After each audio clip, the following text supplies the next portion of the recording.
Ondes mécaniques progressives, exercice 5. Les ondes d'ultrasons sont des ondes mécaniques qui peuvent se propager dans les liquides avec une vitesse qui dépend de la nature du liquide et de son vitesse d'écoulement. Le but de cet exercice est de déterminer la vitesse d'écoulement d'eau dans un canal. Alors on va commencer dans la première partie par l'étude de la propagation du son dans l'eau stagnante. Alors, propagation d'une onde ultrasonore. Une onde ultrasonore de fréquence 50 kHz se propage dans l'eau stagnante à la vitesse 1500. Alors, première question. 1. Définir et calculer la valeur de la longueur d'onde. Alors, la longueur d'onde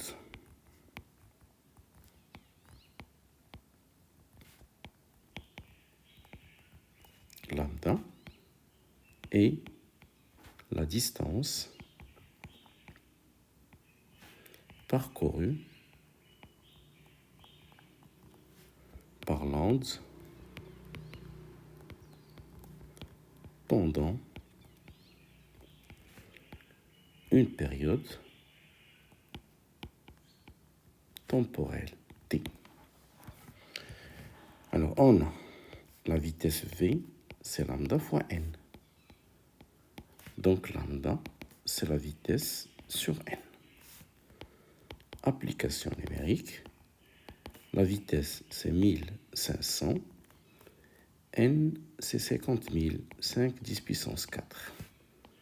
Ce qui va donner lambda égale 15 sur 5, c'est 3 cm. 3 10 moins 2 mètres, c'est 3 cm. Question 2.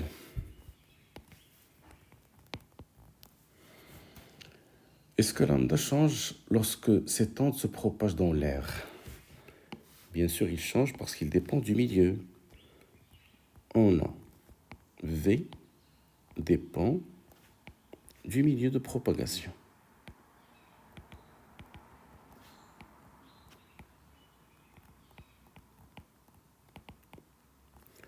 Donc, lambda change avec le milieu.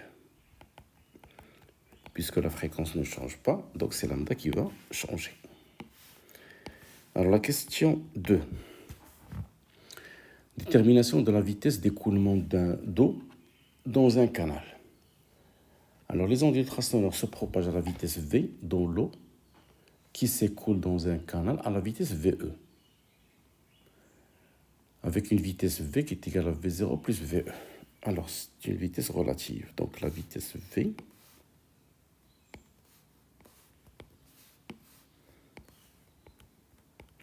c'est la vitesse de l'eau, du sang dans l'eau stagnante, c'est V0, plus la vitesse d'écoulement de l'eau.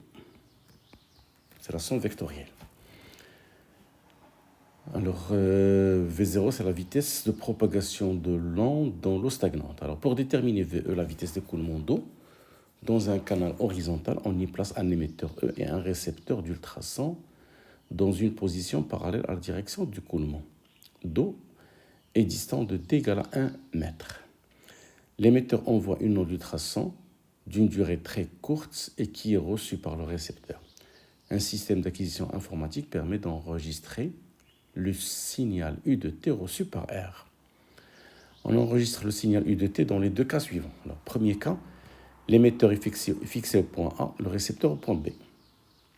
Le deuxième cas, on inverse l'émetteur au point B, le récepteur au point A.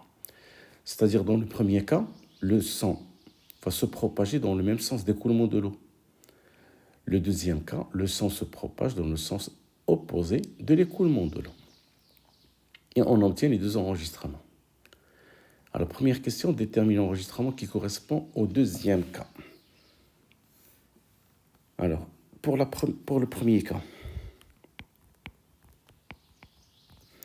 on a l'eau qui s'écoule dans ce sens, c'est le vecteur VE, et le son se propage dans le même sens, V0. Donc le vecteur vitesse V1 égale à V0 plus VE. Alors pour le deuxième cas, l'eau qui s'écoule dans ce sens.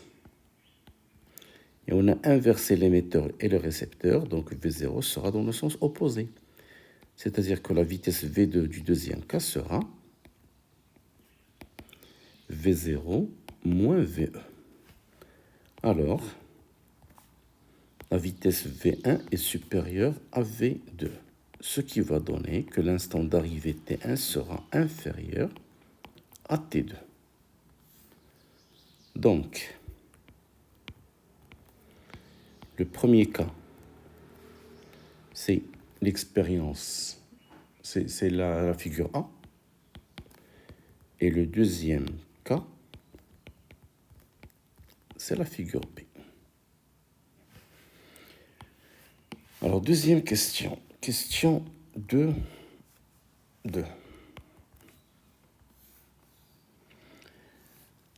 Alors, taux, c'est le retard temporel entre les durées de propagation de l'onde, entre E et R, dans les deux cas.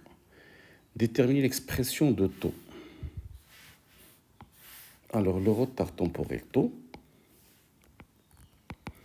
c'est T2 moins T1. Ce qui est équivalent à taux égal. Alors, T2, c'est la distance AB sur V0 moins VE, moins la même distance AB sur V0 plus VE, avec la distance AB égale à D. Donc, taux égale à D, facteur de 1 sur V0 moins VE, moins 1 sur V0 plus VE. Ce qui est équivalent à taux égal à D. Alors, si on rend au même dénominateur les deux parties, alors ça sera V0 moins VE fois V0 plus VE. C'est une identité. C'est V0 carré moins VE carré sur V0 plus VE moins V0 plus VE. Alors, on peut simplifier par V0 et on aura taux égale 2 fois D fois VE sur V0 carré moins VE au carré. Voilà.